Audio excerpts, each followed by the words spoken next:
Welcome to Judy's kitchen. Judy's கிச்சன்ல இன்னைக்கு நாம திருநெல்வேலி அல்வா எப்படி பண்றது பார்க்கலாமா? இது வரைக்கும் எங்க சேனலை சப்ஸ்கிரைப் பண்ணாதவங்க சப்ஸ்கிரைப் பண்ணுங்க. அப்படியே பக்கத்துல இருக்க பெல் பட்டனை கிளிக் பண்ணுங்க.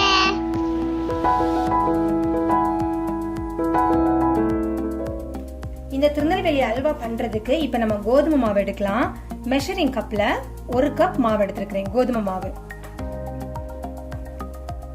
இப்ப இந்த மாவுல கொஞ்சமா தண்ணி சேர்த்து ஒரு கெட்டியான பதத்துல இந்த மாவை பிசைஞ்சிடலாம்.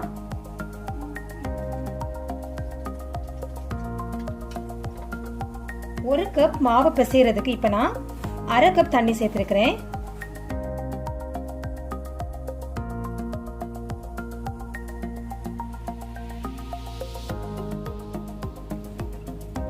இப்ப இதுல மாவு அளந்த அதே கப்பால 4 கப் தண்ணி எடுத்துருக்கிறேன்.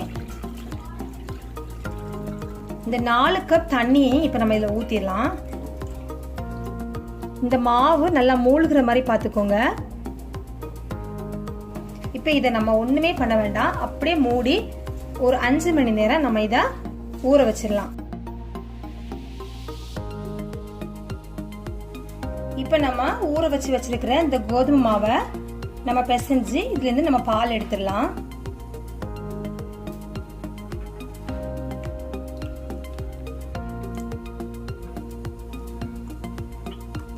நீங்க இந்த கோதுமை மாவு செலக்ட் பண்ணும்போது நம்ம கடையில வாங்குற ரெடிமேட் சப்பாத்தி மாவு நீங்க எடுக்காதீங்க. அது நிறைய ப்ராசஸ் எல்லாம் பண்ணி வச்சிருக்கனால உங்களுக்கு இந்த மாதிரியே உங்களுக்கு ஒரு ஜவ்வு மாதிரி இதை கரைக்கிறப்ப வரும். அந்த ஒரு கன்சிஸ்டன்சி நம்ம சப்பாத்தி மாவுல வராது.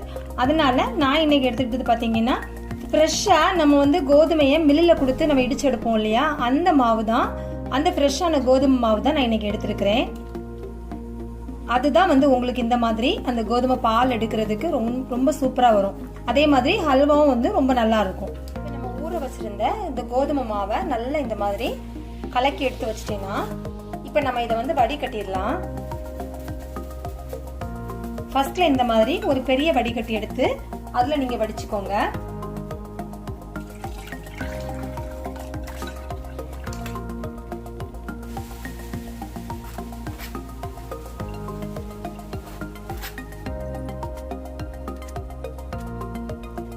நம்ம ஃபில்டர் பண்றப்போ இந்த மாதிரி வருது பாத்தீங்களா, இது யூசுவலா நம்ம கடையில ரெடிமேடா வாங்குற சப்பாத்தி மாவுல அந்த மாதிரி வராது. ஏன்னா அவங்க நிறைய ப்ராசஸ் எல்லாம் பண்ணி தான் நமக்கு ரொம்ப சாஃப்டா சப்பாத்தி வர்றதுக்காக அந்த மாதிரி பண்ணி வச்சிருப்பாங்க. ஸோ நம்ம ஃப்ரெஷ்ஷா இடிக்கிற இந்த கோதுமை மாவுல தான் இந்த மாதிரி எல்லாம் உங்களுக்கு கிடைக்கும். இப்படி உங்களுக்கு வந்துச்சுன்னா தான் நம்ம பண்ற அல்வாவும் ரொம்ப நல்லா இருக்கும். இப்போ நம்ம 2வது வடிகட்டுறதுக்காக இந்த மாதிரி ஒரு துணி வடிகட்டி எடுத்துக்கோங்க.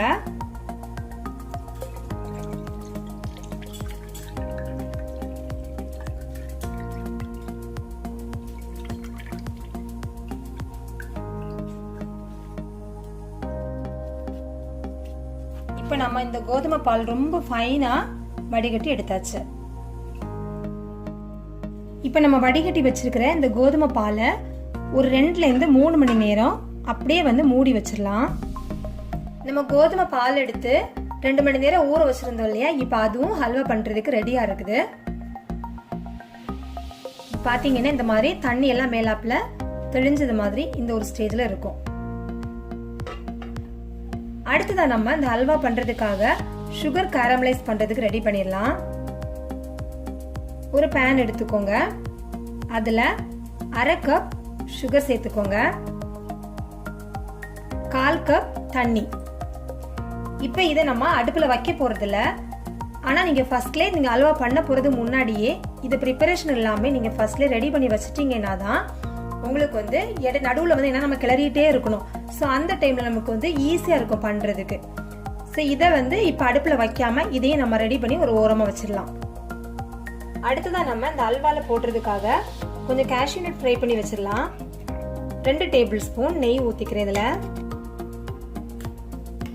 இந்த மாதிரி கேஷ்யூ நட்ஸ் எல்லாமே நான் 2ஆ பிளந்து வச்சிருக்கிறேன்.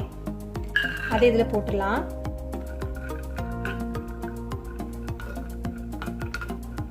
ஃபர்ஸ்ட்ல நீங்க இந்த மாதிரி எல்லா ப்ரிப்பரேஷனும் பண்ணி வச்சிருந்தீங்கன்னா நம்ம அல்வா பண்ண ஆரம்பிக்கிற டைம்ல கைவிடாம நம்ம கிளறிட்டே இருக்கிறப்போ நம்ம அங்கே இங்கே அந்த பக்கத்துல மூவ் பண்ணவே முடியாது. ஸோ ஸோ எல்லாம் நீங்கள் பக்கத்துலேயே இந்த மாதிரி ஃபர்ஸ்ட்லேயே ரெடி பண்ணி வச்சிட்டிங்கன்னா உங்களுக்கு ரொம்ப ஈஸியாக சூப்பராக அந்த அல்வா பண்ணலாம்.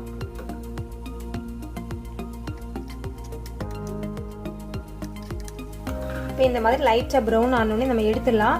இதை நீங்கள் அப்படியே இந்த நெய்யில் வச்சிடாதீங்க, இன்னொரு பாத்திரத்தில் ட்ரான்ஸ்ஃபர் பண்ணி வச்சிருங்க. ஏன்னா அந்த நெய்யிலேயே வந்து இன்னும் ரொம்ப அது கருகி போயிடும். இந்த ஹல்வா பண்ணுறதுக்காக ஒரு நான்ஸ்டிக் கடாய் இல்லைன்னா ஒரு ஹெவி பாட்டம் கடாய் எடுத்துக்கோங்க. இப்போ இன்னொரு அடுப்பில் நம்ம சர்க்கரையும் தண்ணி ஊற்றி வச்சிருக்கிறோம் இல்லையா, அதை எடுத்து வச்சிடலாம். இந்த சர்க்கரையும் தண்ணி இருக்கிற அடுப்பை வந்து நான் இப்போ பற்ற வைக்கல, நான் வந்து பக்கத்து அடுப்பில் வந்து ரெடியாக எடுத்து வச்சுக்கிறேன், அவ்வளோதான். இப்போ நம்ம ரெடி பண்ணி வச்சிருக்கிற இந்த கோதுமை பால் இதில் சேர்த்துடலாம்.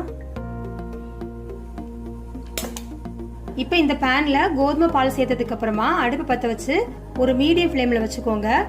மீடியம் ஃப்ளேம்ல வச்சதுக்கு அப்புறமா நீங்க இந்த மாதிரி கைவிடாம வந்து கிளறிட்டே இருக்கணும். பக்கத்து அடுப்புல இருக்கிற சுகர் கேரமலைஸ் பண்றது வந்து நான் இன்னும் அடுப்பு பற்ற வைக்கல, அது நான் உங்களுக்கு காமிக்கிறேன். அந்த டைம்ல தான் நீங்க பண்ணணும். ஏன்னா நிறைய டைம்ல நம்ம வந்து ஹல்வா பண்றப்போ இந்த கேரமலைஸ்ல வந்து ஒரு சின்ன மிஸ்டேக் பண்ணோம்னா நம்ம இவ்வளோ கஷ்டப்பட்டு பண்றது வந்து வேஸ்டா போயிடும். ஸோ அதுக்காக தான் நான் வந்து உங்களுக்கு இந்த மாதிரி ஒரு ஈஸியான ஒரு டிப்ஸை வந்து நான் காமிக்கிறேன். கரெக்டாக ஒரு 5 நிமிஷம் கையெடுக்காம அடுப்பை மிதமான ஃப்ளேம்ல வச்சு இந்த மாதிரி கிளறிக்கிட்டே வரும்போது உங்களுக்கு வெள்ளை வெளியேறு அந்த பாலோட கலர் வந்து கொஞ்சம் இந்த மாதிரி சேஞ்ச் ஆக ஆரம்பிக்கும். கையெடுக்காம வந்து இந்த மாதிரி கிளறிட்டே இருக்கணும். அதே மாதிரி இன்னொரு விஷயம், எந்த காரணத்தாலும் நீங்க அடுப்பை வந்து ஹை ஃப்ளேம்ல வச்சிடவே கூடாது. ஹை ஃப்ளேம்ல வச்சிட்டீங்கன்னா சீக்கிரமா அந்த மாவு வந்து உங்களுக்கு அங்கங்கே வந்து சீக்கிரமா வெந்து கட்டி பிடிக்க ஆரம்பிச்சிடும். இதே மாதிரி ஒரு கூழ் மாதிரி நம்மளுக்கு வராது. ஸோ அடுப்பை ஒரு மிதமான ஃப்ளேம்ல தான் நீங்க வச்சிருக்கணும். இந்த மாதிரி ஒரு கூழ் பதம் போல நம்மளுக்கு வர டைம்ல நம்ம பக்கத்துல வச்சிருக்கிற இந்த சுகர் சிரப் வந்து அடுப்பு பத்த வச்சிடலாம். அதே மாதிரி சுகர் சிரப் நீங்க வந்து கேரமலைஸ் பண்றப்பையும் அடுப்பு வந்து ஹை ஃப்ளேம்ல வைக்க கூடாது, அதுவும் மீடியம் ஃப்ளேம்ல வச்சு தான் பண்ணணும்.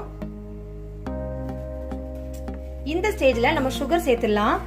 மாவு அளந்த அதே கப்பாலேயே 2 கப் சுகர் சேர்க்கலாம். இப்போ டோட்டலா பாத்தீங்கன்னா 1/2 கப் நம்ம சுகர் கேரமலைஸ் பண்றதுக்கு எடுத்துருக்கிறோம். இப்போ இந்த மாவுல 2 கப் சுகர் இப்ப சேர்த்திருக்கிறோம். ஸோ 2.5 கப் சுகர் இதுக்கு நமக்கு தேவைப்படுது. ரொம்ப நீங்க இனிப்பு சாப்பிடுறவங்களா இருந்தா நீங்க வந்து இன்னும் எக்ஸ்ட்ரா வந்து உங்களுக்கு அளவுக்கு ஏற்றபடி நீங்க சர்க்கரை கூடுதலா சேர்த்துக்கலாம்.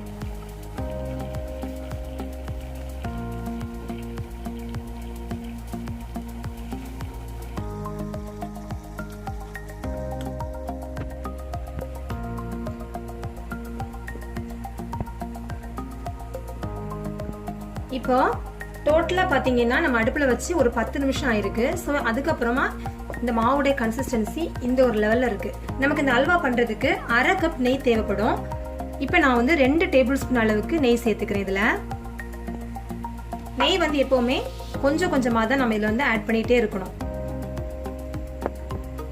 பக்கத்துல பாத்தீங்கன்னா சுகர் சிரப் நமக்கு கேரமலைஸ் ஆக ஆரம்பிச்சிருச்சு. ஸோ அதையும் வந்து சைட்ல கொஞ்சம் கவனிச்சுக்கோங்க, ஏன்னா கலர் டேர்ன் ஆக ஆரம்பிச்சாச்சு. இந்த சுகர் வந்து கேரமலைஸ் ஆகி லைட்டா இந்த மாதிரி ஒரு ப்ரௌன் கலர் ஆகுது இல்லையா, இந்த டைம்ல நீங்க அடுப்பு அணைச்சிடலாம். இதுக்கு மேல வச்சிட்டீங்கன்னா அந்த கசப்பு தட்ட ஆரம்பிச்சிடும். இப்போ நம்ம இதுல இந்த மாவுல இதை வந்து ஊத்திடலாம்.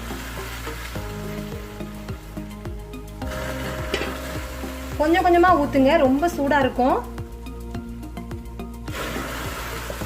ஸோ கையில வந்து தெரிச்சிற மாதிரி ஆயிடக்கூடாது, அதனால ஊத்தும் போது ரொம்ப கவனமா கொஞ்சம் கொஞ்சமா ஆட் பண்ணுங்க.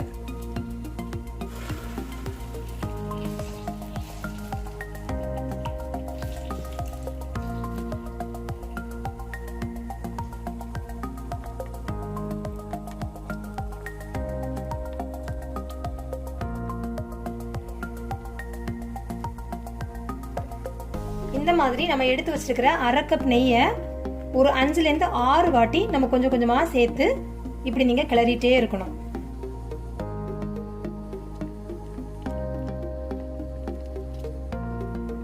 இப்ப இந்த அல்வா பாத்தீங்கன்னா ஒரு 25 நிமிஷம் ஆயிடுச்சு. 25 நிமிஷம் ஆகுறப்போ பாத்தீங்கன்னா ஒரு இந்த மாதிரியான ஒரு ஸ்டேஜ் ஆல்மோஸ்ட் வந்து நமக்கு ரெடி ஆயிட்டே வருது.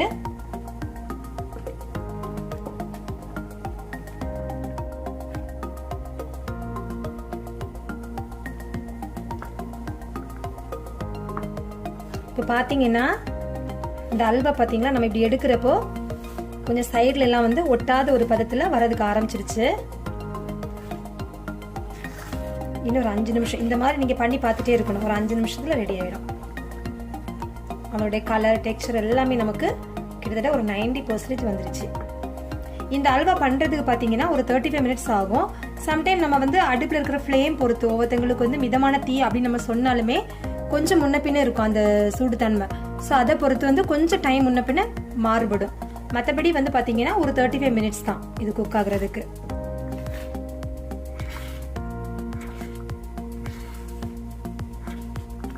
இன்னும் நல்ல அந்த பாத்திரத்துல இருந்து அந்த அல்வா விட்டு வரணும். அப்பதான் வந்து அது பெர்ஃபெக்ட்டா இருக்கும்.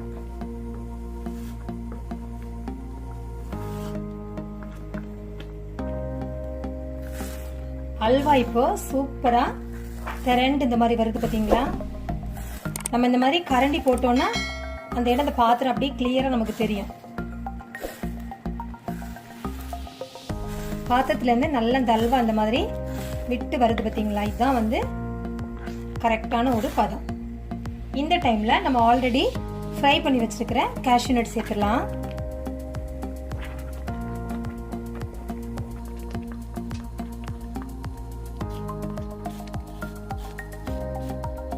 இப்ப நம்மளுடைய அல்வா சூப்பரா ரெடி ஆயிடுச்சு. இப்ப அடுப்பை அணைச்சிடலாம். இதை இப்ப இன்னொரு பாத்திரத்துல நம்ம ட்ரான்ஸ்ஃபர் பண்ணிடலாம்.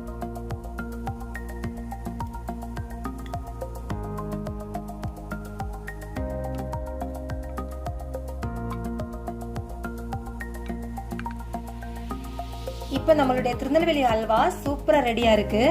நல்லா ஆறுனதுக்கு அப்புறமா நீங்க இந்த மாதிரி தொட்டு பாத்தீங்கன்னா கையில வந்து உங்களுக்கு ஒட்டவே ஒட்டாது. பாத்தீங்களா எவ்வளவு சூப்பரா இருக்குது.